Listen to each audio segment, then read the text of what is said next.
များစုကအခုလိုမျိုး brand mascot တွေဖန်တီးတော့မယ်ဆိုရင်ပုံဆွဲအရန်ကျွမ်းကျင်မှုအရန်တော်ဖို့လုပ်တယ်လို့ထင်ကြတယ်တကယ်တမ်းကတော့မဟုတ်ပါဘူးမင်္ဂလာပါ Artifine နဲ့ကြိုဆိုပါတယ်ကျွန်တော်နာမည်ကတော့ခန့်ညားစီသူဖြစ်ပါတယ်ကျွန်တော်က Senior Designer 3D Designer နဲ့ Illustrator တယောက်ဖြစ်ပါတယ်ဒီနေ့ဒီဗီဒီယိုမှာ brand mascot character ဖန်တီးခြင်းတဲ့သူတွေအတွက်ဘယ်ကနေစပြီးတော့လေ့လာရမယ်ဘာတွေသိထားသင့်တယ်လဲဆိုတာနဲ့ပတ်သက်ပြီးတော့ပြောပြပေးသမှာဖြစ်ပါတယ်ဆိုတော့ဗီဒီယိုလေးကိုစလိုက်အောင်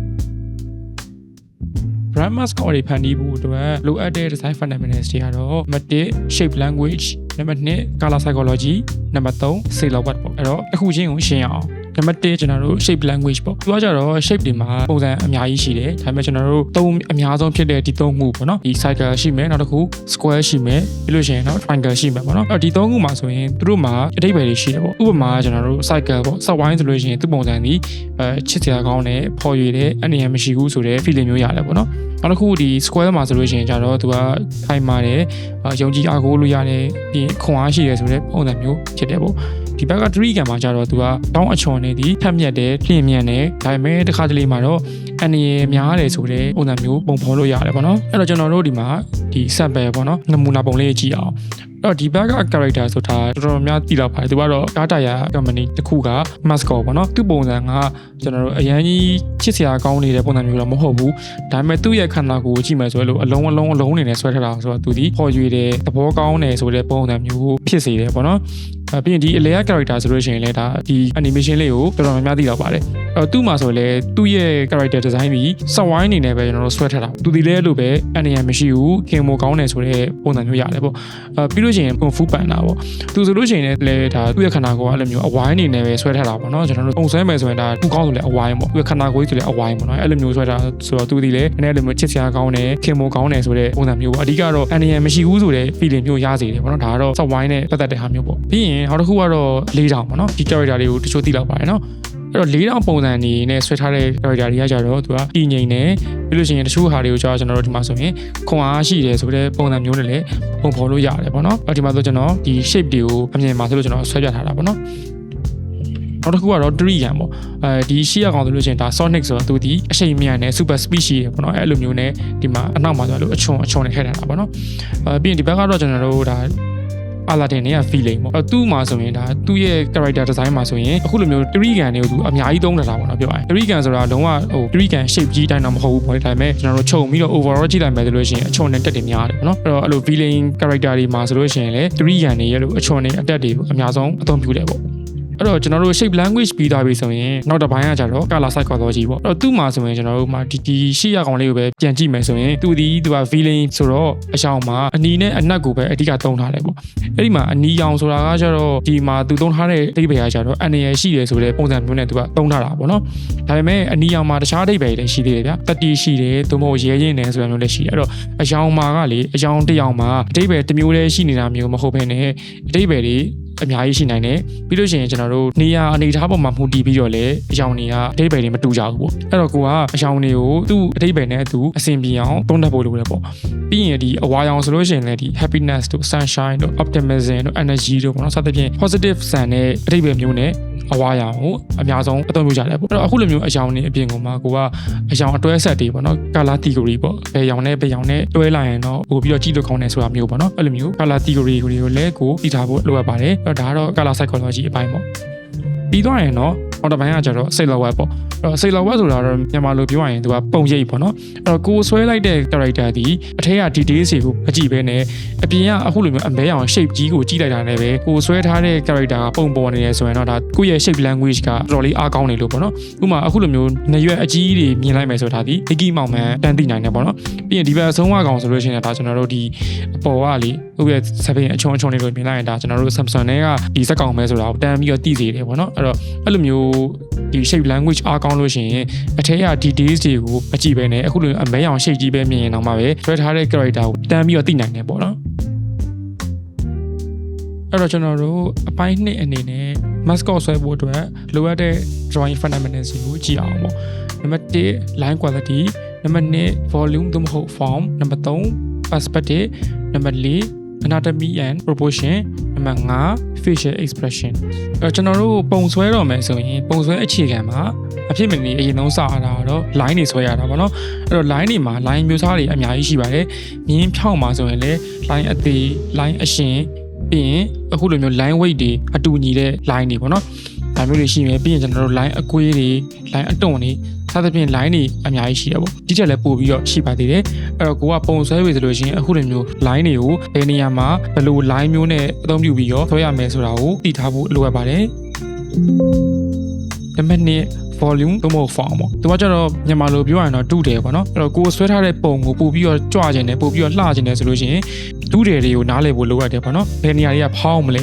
ဘယ်နေရာတွေကလုံးမလဲစသဖြင့်ပေါ့နော်အဲ့ဒီဟာတွေကိုကိုကတိကျလေးနားလည်ဖို့လိုအပ်တယ်အဲ့တော့ကျွန်တော်ဒီမှာ sample ပုံလေးတွေရှာထားပေးတယ်ပေါ့ဥပမာလူခန္ဓာကိုယ်မှာဆိုလို့ရှိရင်လူရဲ့လက်တွေဒီကျွန်တော်တို့ဒါဆလန်နာနဲ့ယူလို့ရတယ်ပေါ့နော်ဥပမာဆလန်နာမှာရိုးရိုးကျွန်တော်တို့ဒီ flight ကြီးမဟုတ်ဘဲနဲ့ဒီဆလန်နာမှာဒူးတယ်ပုံစံပေါ်အောင်လို့ကျွန်တော်တို့ဆွဲတတ်ဖို့မြင်တတ်ဖို့လိုအပ်တယ်ပေါ့နော်ဒီမှာခြေထောက်တွေရှိမယ်လက်တွေရှိမယ်ပေါ့ပြီးရင်ခန္ဓာကိုယ်ဆိုလို့ရှိရင်လည်းအခုလိုမျိုးကျွန်တော်တို့4000အတုံးနဲ့ယူလို့ရတယ်ပေါ့နော်အဲ့တော့ဒါတွေ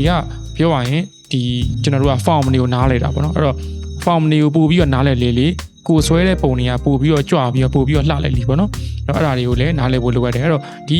form ကဘာနဲ့သွားပြီးတော့ချိတ်ဆက်တယ်လဲဆိုရင်တော့နံပါတ်3 perspective နဲ့သွားပြီးချိတ်ဆက်တယ်ပေါ့နော်အဲ့တော့ကျွန်တော်တို့ form တွေကိုတေချာဆွဲတက်ဖို့ form တွေကိုနားလဲဖို့ဆိုလို့ရှိရင်ဒီ perspective အနီးဝေးမြင်တဲ့ဟာကိုလည်းနားလဲဖို့လိုအပ်တယ်ကိုကဒီမှာဆိုလို့ရှိရင်ကျွန်တော်တို့ဒီမှာဒီ4000ပုံတွေကိုကြည့်မယ်ဆိုရင်ကျွန်တော်တို့မြင်နေရတာဒီ 2D flat ကြီးပေါ်မှာမြင်နေရတာဒါပေမဲ့ဒီကျွန်တော်တို့4000အတုံးတွေကိုနီးရနေပြီးတော့ဝေးသွားတယ်ဆိုတဲ့ပုံစံမျိုးမြင်ရအောင်လို့ perspective ဆိုနီလန်းကိုအသုံးပြုပြီးတော့ဒီပုံကိုဆွဲထားတာပေါ့နော်ပြီးရင်ဒီဘက်မှာကျွန်တော်တို့ character တွေမှာဆိုရင်လည်းကိုဆွဲထားတဲ့ character ကိုအောက်ကနေမြင်ရတာတို့အပေါ်ကနေမြင်ရတာတို့ရှေ့တရက်ကနေမြင်ရတာတို့ပေါ့နော်စသဖြင့်အနီးဝေးမြင်ရတဲ့ဟာမျိုးတွေကိုလည်းကိုက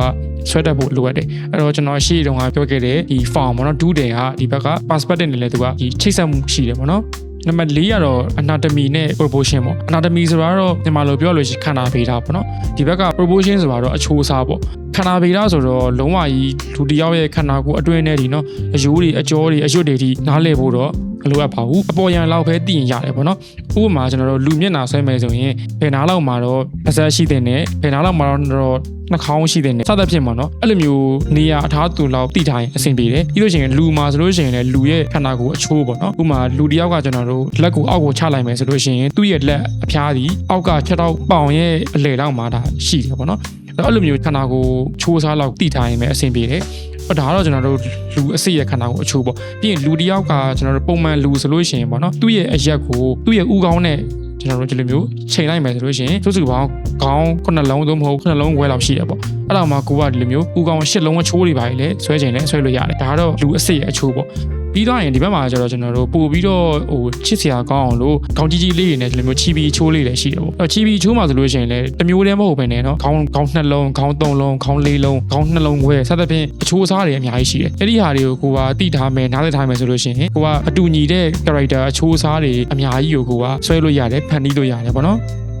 ်နောက်တစ်ခုကကျတော့ facial expression ပေါ့နော်အဲ့တော့ facial expression ကကျတော့ကိုဆွဲထားတဲ့ character ကိုပို့ပြီးတော့အသက်ဝင်မှုအတွက်ကမျက်နှာအမူအရာတွေကိုလည်းဆွဲတတ်ဖို့လိုအပ်တယ်မျက်နှာအမူအရာတွေကိုကျွန်တော်တို့ဘယ်ကနေသွားပြီးတော့အနည်းဆက်ဆုံး reference ယူလိုက်ရမလဲဆိုလို့ရှိရင်တော့ကျွန်တော်တို့နေ့စဉ်အသုံးပြုနေတဲ့ Messenger တို့ Viber တို့မှာ emoji sticker တွေရှိရပေါ့နော်အဲ့ဒီကနေသွားပြီးတော့ကျွန်တော်တို့အနည်းဆက်ဆုံးကြည့်လို့ရတယ်ပေါ့နော်ကျွန်တော်တို့ရှေ့မှာပြပြခဲ့တဲ့အချက်တွေပေါ့နော် design fundamentals တွေနောက်တစ်ခုပုံဆွဲအခြေခံတွေပေါ့ဒါတွေကိုကိုကတည်သွားပြီးကိုယ်တိုင်လည်းဆွဲတတ်သွားပြီဆိုလို့ရှိရင်တော့နောက်ဆုံးအဆင့်အနေနဲ့ tools and software တွေကိုစသုံးဖို့လိုရပြီပေါ့နော်အဲ့ဒီမှာကျွန်တော်တို့အရင်ဆုံး sketch ဆွဲမယ်ပေါ့နော်ပုံညမ်းဆွဲမယ်ပေါ့အဲ့ပုံညမ်းဆွဲမယ်ဆိုတဲ့အခါမှာအသုံးပြုတဲ့ software အများကြီးရှိတယ်အဲ့ဒီကနေမှာကျွန်တော်ဒါတော့အဓိကအသုံးများတဲ့ဟာပေါ့နော်နာမည်ကြီးတဲ့တော်တော်များများအသုံးပြုတဲ့ software ကျွန်တော်3ခုကိုဒီမှာပြပြပေးထားပါတယ်ပထမတစ်ခုကတော့ Photoshop ပေါ့နော်အဲ့တော့ Photoshop နဲ့လည်းကျွန်တော်တို့ sketch တွေပုံညမ်းတွေဆွဲလို့ရမယ်နောက်တစ်ခုကတော့ Clip Studio ပေါ့နော်သူကလည်းကျွန်တော်တို့ပုံဆွဲဖို့အတွက်တော်တော်လေးအဆင်ပြေတယ်ကိုကတကယ်လို့ iPad ရှိရဲဆိုရင်တော့ Procreate ကိုအသုံးပြုလို့ရတယ်ပေါ့နော်ဒါကတော့ဒီ sketch ဆွဲဖို့အတွက်ပေါ့ဒီ sketch တွေဆွဲပြီးသွားပြီးနောက်ဆုံး final အချောတက်တဲ့အဆင့်မှာဆိုရင်တော့ အဖြစ်မနေအသုံးပြုရမယ့် software ရှိပါတယ်အဲ့ဒါကတော့ကျွန်တော်တို့ Adobe Illustrator လို့ခေါ်တဲ့ဒီ software ပေါ့နော်သူ့ကိုအသုံးပြုပြီးတော့ဘာလို့အချောသက်အဆင့်ကိုဆွဲရတယ်လဲဆိုရင်တော့သူဒီ vector base ဖြစ်တဲ့အတွက်ကိုဆွဲထားတဲ့ပုံပေါ့နော်ကိုဆွဲထားတဲ့ illustration ကိုဘယ်တော့ပဲအချက်ချက်ဝါးသလားမျိုးမရှိဘူးပေါ့ကိုဆွဲလိုက်တဲ့ပုံဒီကျွန်တော်တို့ sticker သေးသေးလေးကနေစပြီးတော့ billboard လိုမျိုးအကြီးတွေဒီအသုံးပြုလို့ရတယ်ပေါ့နော်အဲ့တော့ဒါဒီကျွန်တော်တို့ vector base ရဲ့အားသာချက်ပေါ့အဲ့ဒါကြောင့်မို့လို့ကျွန်တော်တို့က brand mascot တွေဆွဲတော့မယ်ဆိုလို့ရှိရင်အချောသက်အဆင့်ကိုအခုလိုမျိုး Adobe Illustrator နဲ့ဆွဲသင့်ပါတယ်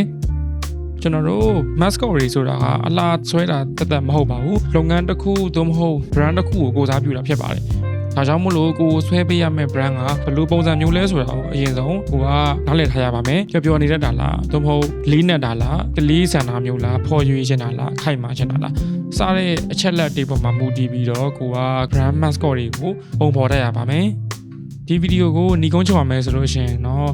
mascot character တွေဆွဲဖို့အတွက်ဖန်တီးဖို့အတွက်ပုံဆွဲတဲ့နေရာမှာ expert level လောက်ထိအရန်တော်နေစရာမလိုပါဘူးပုံဆွဲတာကြီးပဲတက်တက်လဲလေ့လာနေလို့မရပါဘူးကျွန်တော်တို့ရှေ့မှာပြောပြခဲ့တဲ့ shape language လိုမျိုး design သဘောတရားတွေကိုနားလည်အောင်လုပ်ပါပြီးရင် sketch တွေအများဆွဲပါ digital tools တွေနဲ့ software တွေကိုလည်းသုံးတတ်အောင်လေ့လာပါ